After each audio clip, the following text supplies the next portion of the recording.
Michael Adeyemi never imagined that marriage, the very thing he was raised to honor, protect and build, would become the battlefield where he would fight the quietest, longest, and most painful war of his life. To the world, Michael was the perfect husband. Calm, hardworking, financially responsible, and patient to a fault.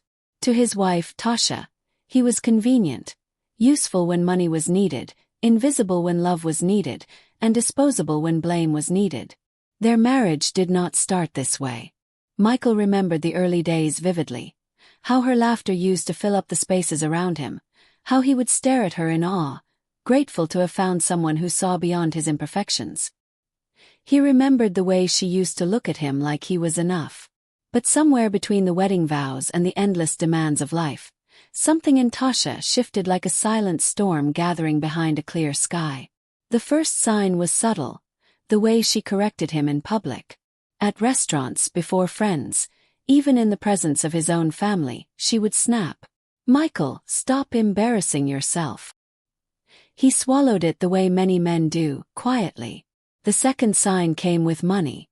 Suddenly, everything became his responsibility. Rent, groceries, her car repairs, beauty appointments. Even her family's problems somehow became his emergencies. "Your job is to provide," she would say without blinking. Yet she never once asked how he was coping, whether he was tired, whether he was silently breaking. She assumed men didn't break. Society did too. Michael worked 2 jobs, sometimes 3, and still managed to come home early enough to help with dinner. But no matter what he did, Tasha always found a loophole to remind him that he still wasn't enough. Her complaints rarely ended. "You don't spend time with me. You don't communicate. You're always absent. You're too tired for romance. You're boring. You've changed." He tried to explain that working 12 hours a day wasn't absence. It was survival. But every explanation sounded like an excuse to her. The third sign came in the form of emotional distance, hers. Tasha started guarding her phone like it held national secrets. She would turn off her notifications, keep the device face down, and sleep with it under her pillow. When Michael asked why, she snapped, "Stop policing me." He wasn't policing her. He was begging not to be replaced. Michael's friends tried to warn him. "Bro, something is off. Women don't hide their phones unless they're hiding something. Talk to her before it's too late." But talking to her became impossible. Every attempt turned into an argument. Every argument turned into blame. And every blame turned into silent treatments that lasted days. Michael started sleeping on the couch, not because he wanted to, but because Tasha didn't want him beside her. Then there were the comparisons. Look at Sandra's husband. He just bought her a new SUV. Look at Amaka's fiancé. He takes her on trips. Look at my cousin's man. He's building her a house. Michael could barely breathe under the pressure. He wasn't competing with other men. He was competing with Tasha's expectations. Expectations she never once tried to meet herself. She didn't contribute financially, emotionally, mentally, or spiritually. Yet she demanded everything without giving anything. But the real crack in their marriage didn't come from her words. It came from the night Michael overheard a conversation he was never meant to hear. Tasha was in the bathroom, talking in a lowered voice. Michael was passing by when her words froze him in place. "I'm tired of this marriage." "No, he doesn't suspect anything." "Yes, I told you I'll come over this weekend." "Baby, stop, I'm still at home." Michael felt his chest tighten. Baby. Who was she calling baby? He leaned closer, his heart galloping. The sound of her giggles felt like daggers slicing through his ribs. "No, he's not a real man," she whispered. "He can barely take care of me, and I'm supposed to respect that?" Michael couldn't breathe. His knees buckled. His palms went cold. But he didn't barge in. He didn't confront her. He didn't shout. He simply walked away. For the first time in his life, he realized silence could be louder than screaming. That night, while she slept peacefully beside him, Michael's eyes remained open. He stared at the ceiling until morning, wondering how he ended up in a marriage where he was both the provider and the enemy. The next day, Tasha behaved normally, kissing his cheek, asking for money, complaining about her coworkers, planning brunch with her friends. She had no idea he knew. Michael went to work with a weight in his chest that felt heavier with every breath. At the office, he stared blankly at his computer screen. He answered emails mechanically. He forced a smile at his coworkers. But inside he was drowning in betrayal. By noon he made a decision. He would investigate, not out of revenge but out of clarity. Out of the need to understand why the woman he sacrificed everything for was secretly handing her affection to another man. He called his friend Charles, a tech-savvy guy who had helped many men catch cheating partners. Charles didn't ask questions. He simply said, "Come to my house after work." That evening, as Tasha texted away on her phone with suspicious smiles, Michael slipped out quietly. Charles installed a small tracking device in Tasha's car, synced her call logs to a backup server, and set up an alert for whenever she left home. "Men suffer in silence too," Charles muttered. "But today, silence ends." Michael swallowed hard. He wasn't used to confronting pain. He was used to enduring it. But the truth was coming. And when it arrived, it would change everything. Every single thing. Michael returned home late that night, moving quietly through the living room as though the air itself had become fragile. Tasha was sprawled across the couch in her silk robe, scrolling on her phone with a small smile tugging the corner of her mouth. Michael paused, watching her. He wanted to ask who she was smiling at, but he already knew he wouldn't get the truth. Instead, he forced a tired smile and said, "You're still awake." She didn't look up. Obviously. He walked to the bedroom, ignoring the coldness in her tone. He showered. He lay on the bed. He stared at the ceiling again. This time, when Tasha finally came in, she didn't bother acknowledging him. She slid under the duvet with her back turned. He didn't touch her. He didn't ask anything. He was waiting. At 2:14 a.m., his phone buzzed. "Police car light alert. Tasha's car has left home." Michael sat up instantly. His heart hammered like a drum. His mind shook. She wasn't going to work. She wasn't going to the gym. She wasn't going to see a friend. She had left at 2 a.m. Michael quietly got dressed, grabbed his keys and slipped out. He parked at the estate gate where he could see her car's taillights fading into the darkness. He didn't follow directly. He waited 10 minutes. Then he drove. The tracking device led him through the silent Lagos roads until she turned into a gated short-let apartment complex, one Michael had driven past 100 times but never paid attention to. Her car parked. She stepped out. The robe she wore at home was gone. She was now in a tight dress, high heels, her hair carefully styled. She had changed somewhere, probably in the car or planned it before bed. She walked confidently, almost excited, straight into apartment 7B. And then the door opened. A man stepped out, tall, muscular, with a chain around his neck and tattoos peeking from under his t-shirt. He lifted Tasha into his arms, and she wrapped her legs around him with a familiar intimacy that ripped through Michael's chest like a blade. Michael's breath stilled. The silence around him turned suffocating. He felt like the entire world was folding in on itself. The man carried her inside, laughing, kissing her neck. The door closed. Michael remained in the darkness, gripping his steering wheel so tightly the leather dug into his palms. His eyes burned. His chest felt hollow. But he made no sound. Men don't scream. Men don't break loudly. Men suffer in silence. He stayed there for 40 minutes. Not crying. Not shouting. Just breathing through the pain. When he finally drove home, the city lights blurred into streaks as the weight in his chest deepened.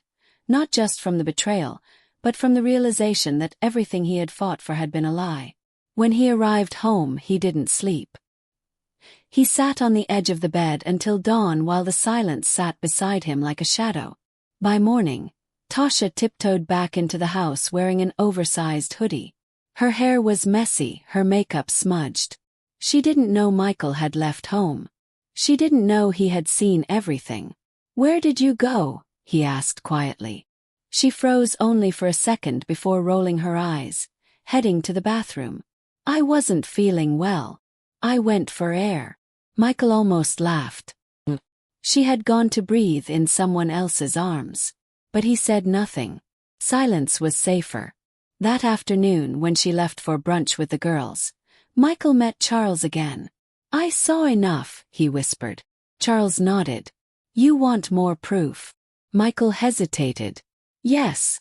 Within minutes, Charles had retrieved saved call logs, audio clips, messages, everything. There were pictures they took together. There was an entire folder labeled "Weekend Plans." Tasha had been seeing him for 8 months. Michael felt something inside him collapse. That night, Michael returned home early. Tasha was in the kitchen, humming softly. Humming. She hadn't hummed in their home for months. She smiled more these days, but never at him. He watched her stir the pot of stew with a lightness he hadn't seen in years. She looked happy.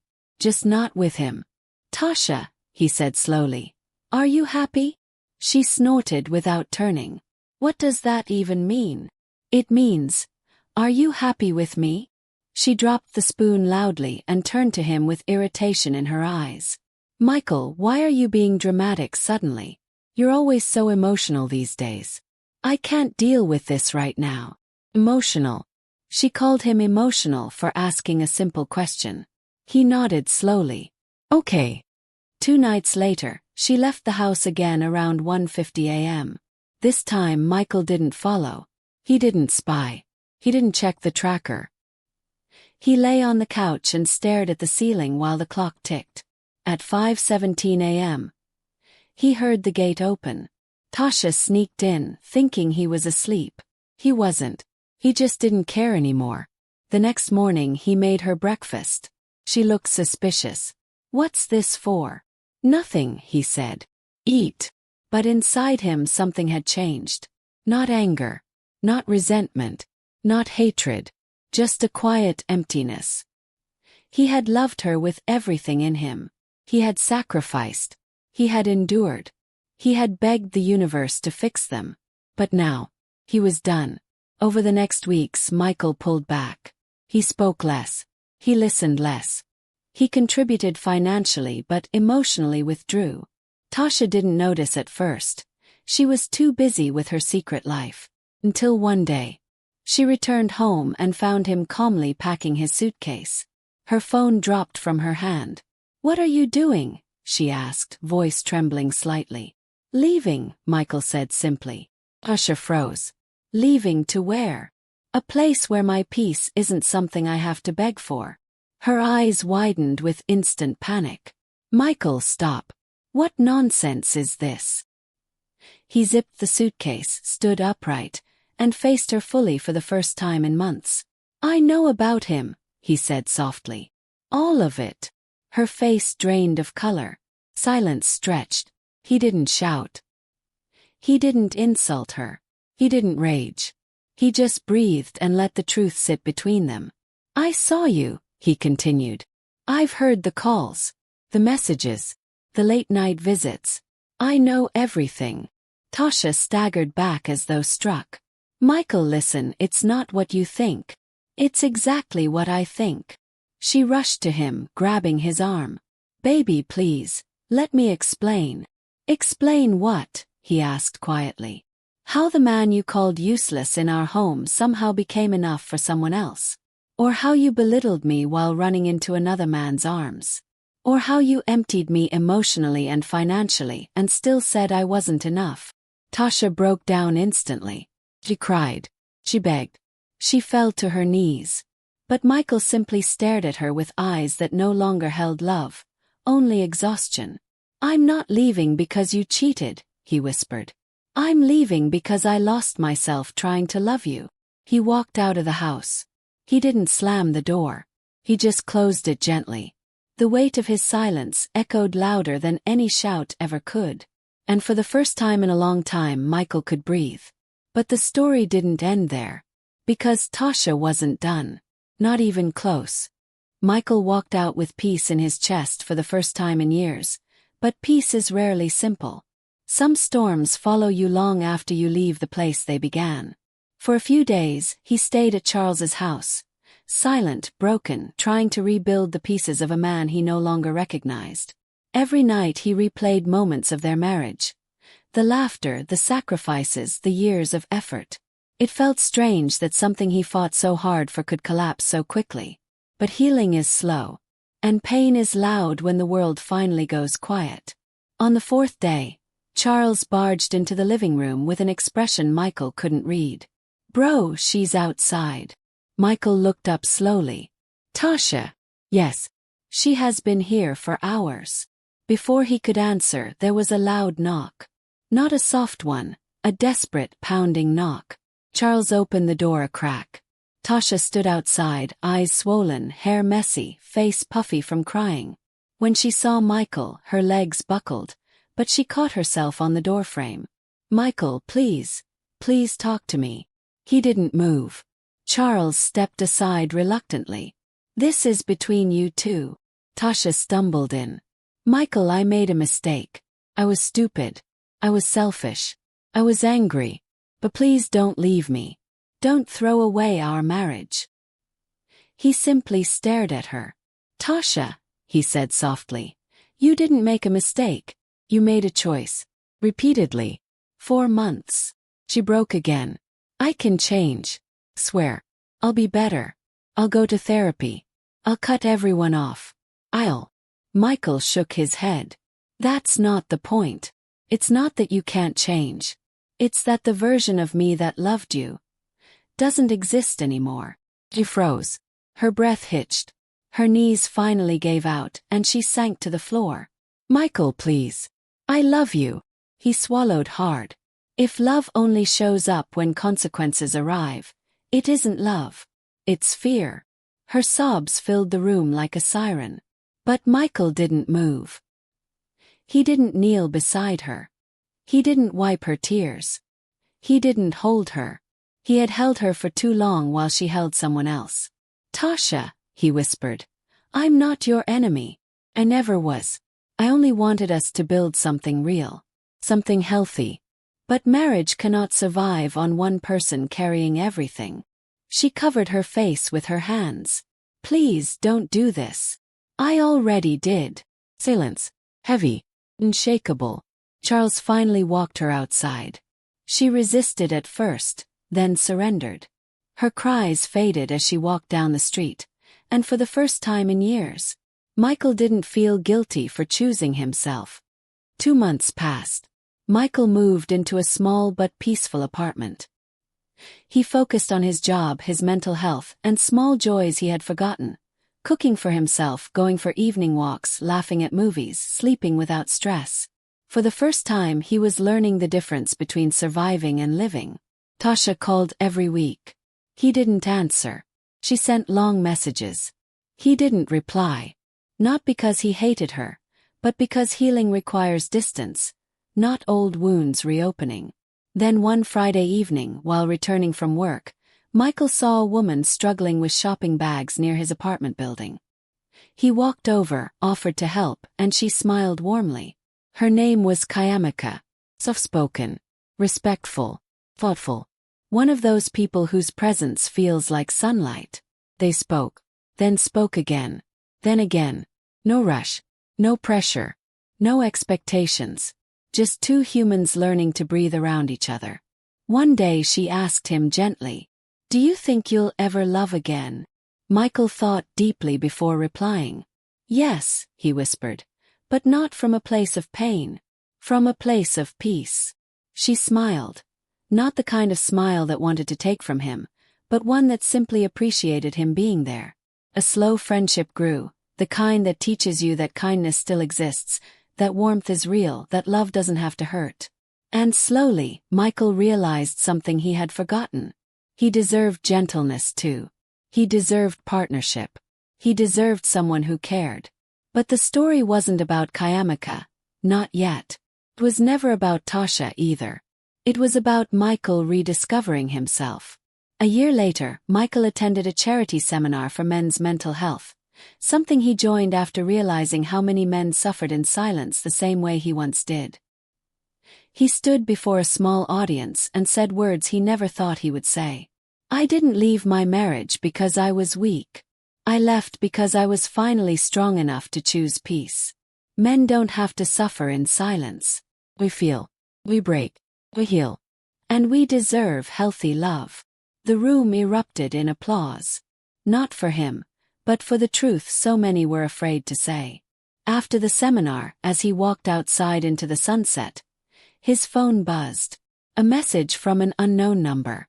"I hope you're happy now. Truly, Usha." He smiled sadly. He replied, "I wish you healing." Because healing wasn't about revenge. It wasn't about proving anything. It wasn't about winning. It was about surviving with your heart still intact. Michael put his phone away, inhaled deeply, and walked toward Kayamika, who was waiting for him by the gate with 2 bottles of cold malt.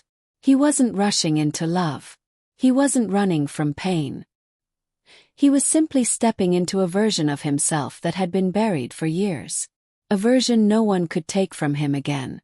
And for the first time in a long time, Michael was truly, undeniably, peacefully free. Men deserve peace too. A home is not truly a home if one partner is constantly drained, dismissed, or disrespected. Peace is a need, not a luxury. Love cannot survive on one person's effort. No matter how much one partner tries, sacrifices, or forgives, marriage fails when only one person is fighting for it. Betrayal is a choice, not a mistake. People don't accidentally betray you. They plan, prepare, and participate. Forgiveness is noble, but ignoring patterns is self-abandonment. Silence is not strength when it destroys your mental health. Men often keep quiet to stay strong, but silence is dangerous when it protects pain instead of healing it. Walking away is sometimes the bravest thing you can do. Leaving a toxic environment is not weakness, it's survival. You can't heal in the same place that hurt you. Healing takes time and distance. You cannot heal while staying trapped in the cycle that broke you. Space is medicine. Your value does not depend on someone's treatment of you. A partner's disrespect does not make you worthless. Their behavior reveals their character, not your worth. A broken marriage doesn't mean a broken future. Life doesn't end because a relationship failed. Sometimes endings are just disguised beginnings. Choose partners who pour into you, not drain you. Love is supposed to be mutual. Look for kindness, empathy, effort, and loyalty, not just attraction or routines. Men's mental health matters. Men feel. Men hurt. Men break. They deserve safe spaces to express themselves without judgment. Love is not supposed to feel like walking on broken glass. If you constantly feel anxious, unseen, or unappreciated, you're not in a relationship. You're in emotional survival mode. Self-respect is louder than begging for love. When someone shows you their priorities, believe them. Don't negotiate your dignity. Peace is the real wealth in a relationship. Not money. Not gifts. Not appearances. Without peace, nothing else works. You deserve a partner who chooses you every day. Not only when they're afraid of losing you. Kindly subscribe, like, and comment for more interesting stories.